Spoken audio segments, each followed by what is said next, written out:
Olá, tudo bem? Está começando mais um episódio do podcast UP nas eleições 2020. Aqui nós vamos conversar com os candidatos à Prefeitura de Curitiba. O formato é bem simples. O candidato tem 2 minutos para apresentação e considerações iniciais.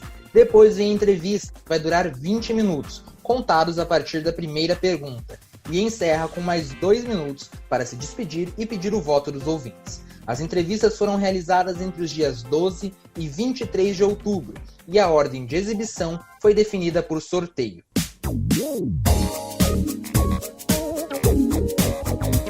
Hoje nós vamos conversar com a candidata à prefeitura pelo Podemos, Carol Arnes.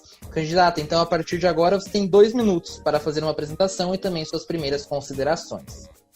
Olá, Pedro. Quero dar um oi muito especial a todos que estão nos ouvindo, parabenizar vocês da UP por esse grande programa, agradecer demais pela oportunidade para que a gente possa estar discutindo a nossa cidade de Curitiba. Eu sou Carol Arnes, candidata a prefeita pelo Podemos, que é o número 19. Sou advogada, formada em administração, sou mestre em gestão de negócios e engenharia da produção.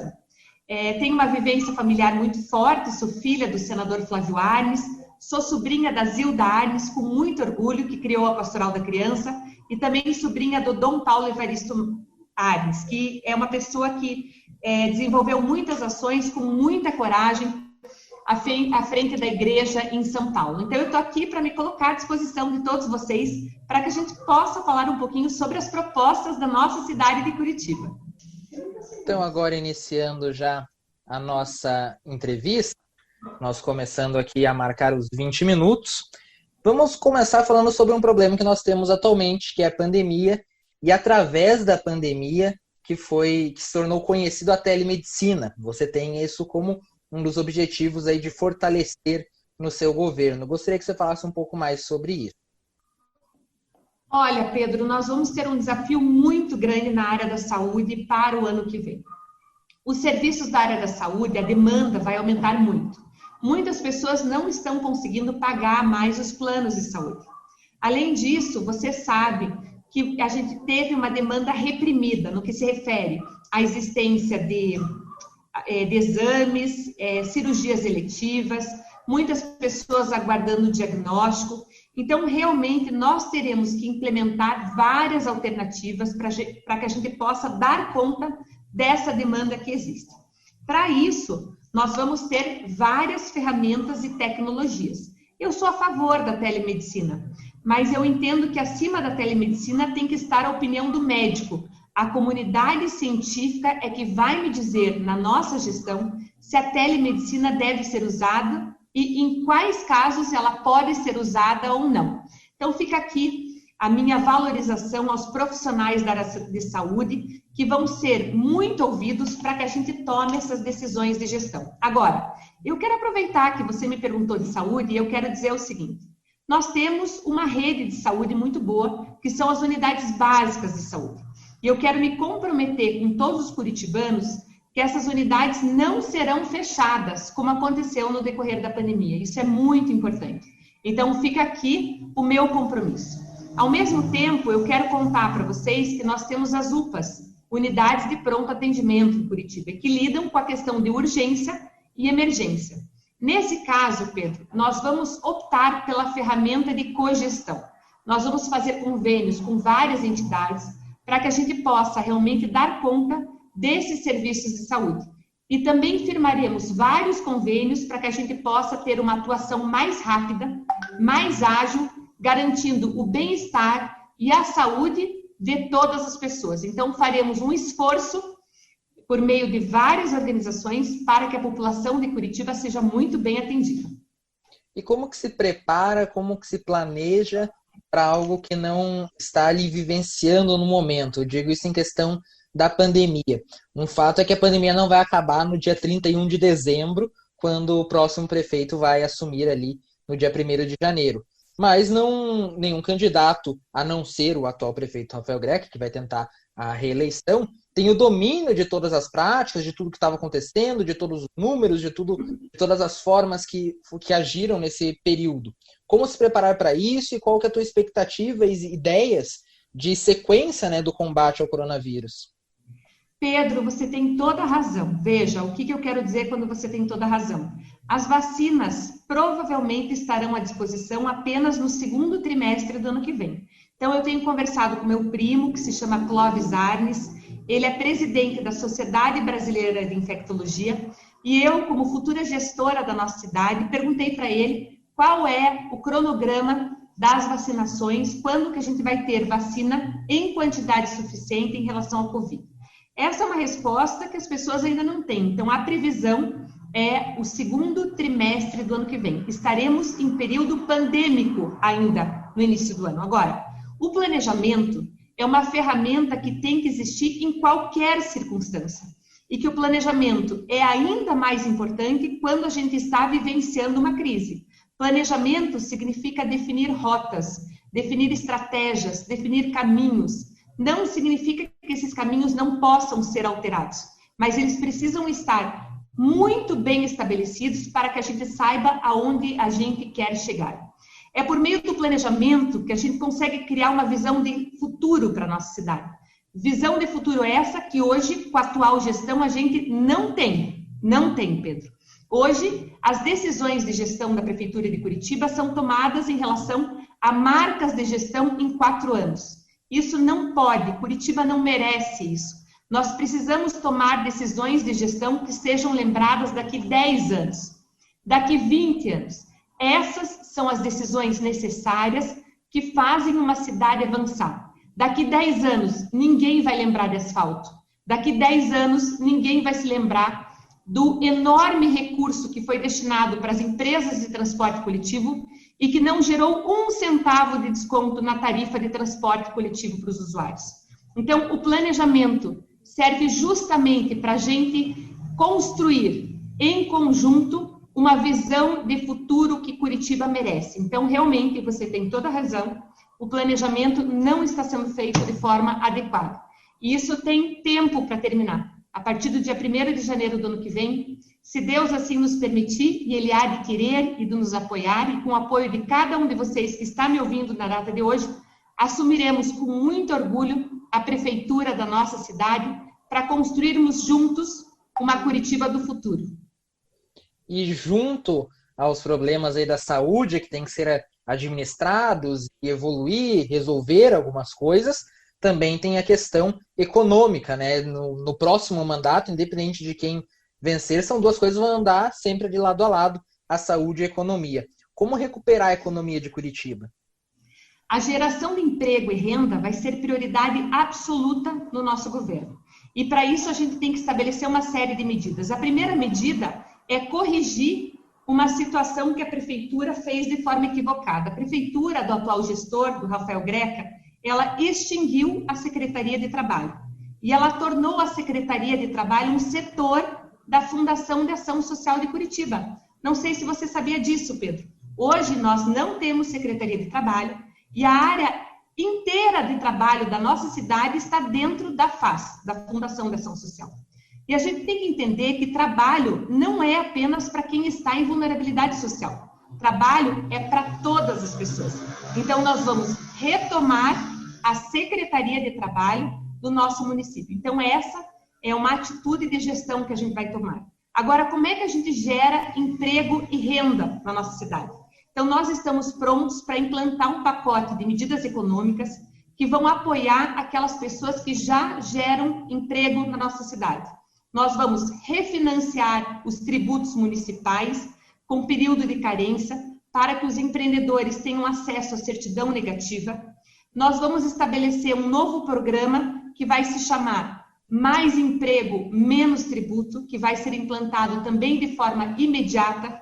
Nós vamos fazer uma avaliação de todos os segmentos que sofreram na época da pandemia para que a gente possa articular ações a favor de segmentos. A prefeitura, por meio da minha liderança, nós vamos ter uma atitude muito firme em relação a Fomento Paraná, que é gerenciada pelo governo do estado e que hoje demora 60 dias para avaliar um crédito. E a questão da geração de renda, Pedro, falando um pouco em relação à questão econômica, eu quero deixar muito claro para todos vocês que muitos me perguntam: você vai implementar um programa de renda mínima? em Curitiba, e eu digo, nós vamos implantar um programa de renda permanente, que se chama Emprego. E essa é a melhor saída social para que a gente possa realmente apoiar as famílias a saírem do sufoco. Agora, a prefeitura, ela tem, Pedro, várias alternativas para apoiar as famílias na distribuição de renda. E se você me permite, eu vou contar uma das nossas iniciativas. Nós vamos reduzir o valor da tarifa do transporte coletivo em 50%. Se nós fizermos isso, nós vamos estar fazendo a maior distribuição de renda do país, independentemente de classe social. E eu convido os ouvintes a fazerem uma conta comigo. Hoje, se a pessoa precisa pegar 2 ônibus para ir trabalhar e 2 ônibus para voltar, ela investe R$18 por dia. Se eu multiplicar isso por uma família de 4 pessoas, eu vou ter um investimento de R$1.400 ao mês. Se uma pessoa pega 1 ônibus para ir trabalhar e 1 ônibus para voltar, ela investe o valor de R$9 por dia, o que numa família de 4 pessoas equivale a mais ou menos R$750 por mês. Se nós reduzirmos o valor da tarifa do transporte coletivo em 50%, nós vamos estar distribuindo para essas famílias R$350 para quem pega 1 ônibus e R$700 para quem pega 2 ônibus. Se a gente pensar no Bolsa Família, Pedro, Bolsa Família é R$200 ao mês. Se a gente pensar no Renda Brasil é R$300 por mês. Então, o que eu quero dizer com isso para todos vocês? É que nós podemos fazer uma distribuição de renda, independentemente de classe social, via transporte coletivo. Esse vai ser um dos grandes diferenciais da nossa gestão. E sabe, Pedro, o valor do transporte coletivo, ele tem sido um impeditivo para que as pessoas possam conseguir emprego. Quanto custa hoje para um trabalhador fazer uma entrevista de emprego? Se ele pegar 1 ônibus para ir e 1 ônibus para voltar, ele vai gastar R$9 de transporte. Se ele ficar o dia inteiro, ele vai gastar mais R$10 para alimentação e mais R$2 para utilizar um banheiro público. Então, isso significa R$21 para ele participar de uma entrevista de trabalho. Então, hoje, infelizmente, nós não estamos possibilitando o trabalhador a ter acesso ao emprego. Essa é a verdade. Então, para que a gente possa criar soluções adequadas, nós precisamos, Pedro, de forma urgente, nos colocar no lugar das pessoas, para criar as soluções que sejam adequadas para tudo isso. Então, quando você fala como é que a gente gera emprego e gera renda, a prefeitura pode fazer muitas coisas.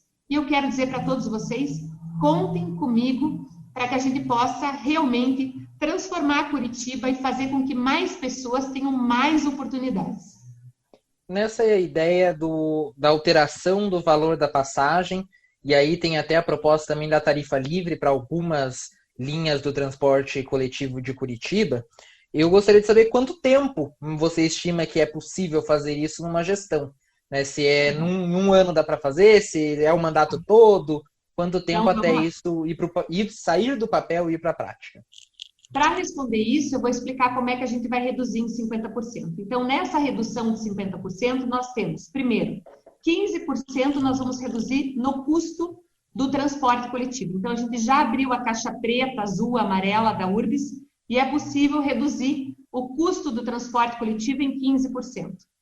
15% desses 50% nós vamos buscar junto ao governo federal e ao governo do estado do Paraná. Por quê, Pedro? Porque quando eu tenho uma legislação estadual ou federal que me traz a obrigação de ter gratuidade no transporte coletivo, o governo do estado e o governo federal precisam pagar por isso. Então, 15% vão sair daí. E 20% vai vir de parcerias público-privadas. Como é que nós vamos fazer isso? Nós vamos fazer isso por meio de 2 mecanismos básicos. O primeiro é permitir ações de permissão, concessão ou instrumentos similares para que essas empresas tenham acesso aos terminais de ônibus, a serviços de Wi-Fi e, ao mesmo tempo, vamos transformar o cartão transporte em um cartão multifuncional. Então, nós vamos ter acesso à rede de lojas, supermercados e, quem sabe, até transformá-lo em cartão de crédito.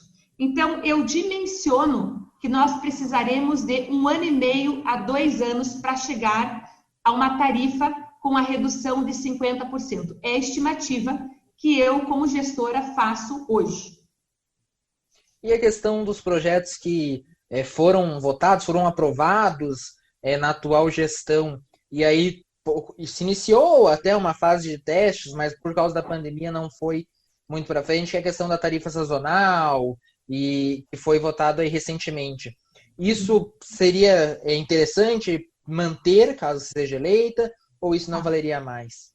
Sempre boas alternativas precisam ser mantidas.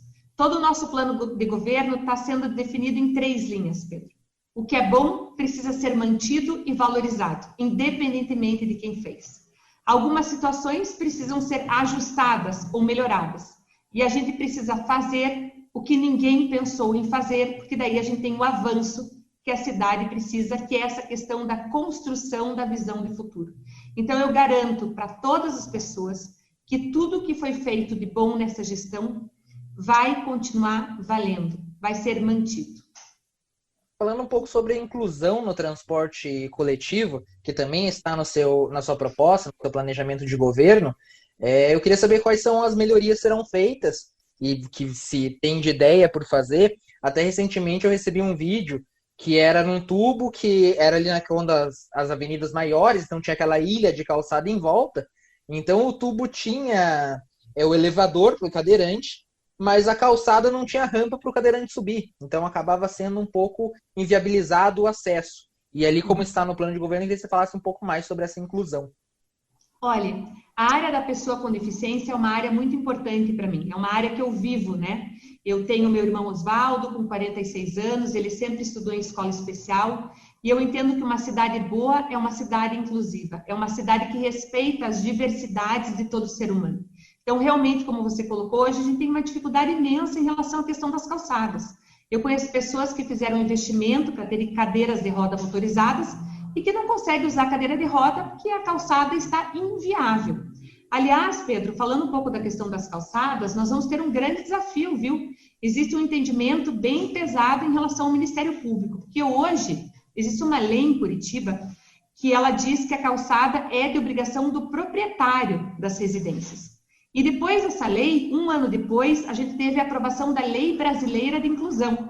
E a Lei Brasileira de Inclusão, ela diz que é dever do poder público a acessibilidade nas calçadas. Então, esse assunto já está sendo tratado com o Ministério Público do Estado do Paraná, no sentido de verificar quem é que tem que pagar essa conta, sabe, pela acessibilidade. E nós vamos fazer todo o esforço para que a gente tenha uma cidade realmente acessível para todos. Agora, voltando um pouco ao aspecto da mobilidade, se você me permite retornar, porque você falou muito isso, eu acho que hoje a gente tem uma dificuldade porque a gente precisa de uma integração melhor de modais, certo?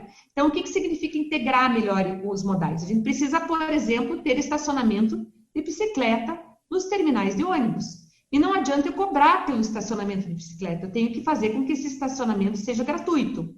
O fato, Pedro, é que a gente tem que refletir e fazer a seguinte pergunta: quais são as ações que a prefeitura precisa colocar em prática para que as pessoas deixem o carro em casa? Essa pergunta ela é fundamental. Hoje, Curitiba é uma das cidades mais motorizadas do Brasil, certo? E nós precisamos também pensar não só na questão do transporte coletivo via ônibus e a questão das bicicletas, mas a gente tem que falar sobre a linha férrea da nossa cidade.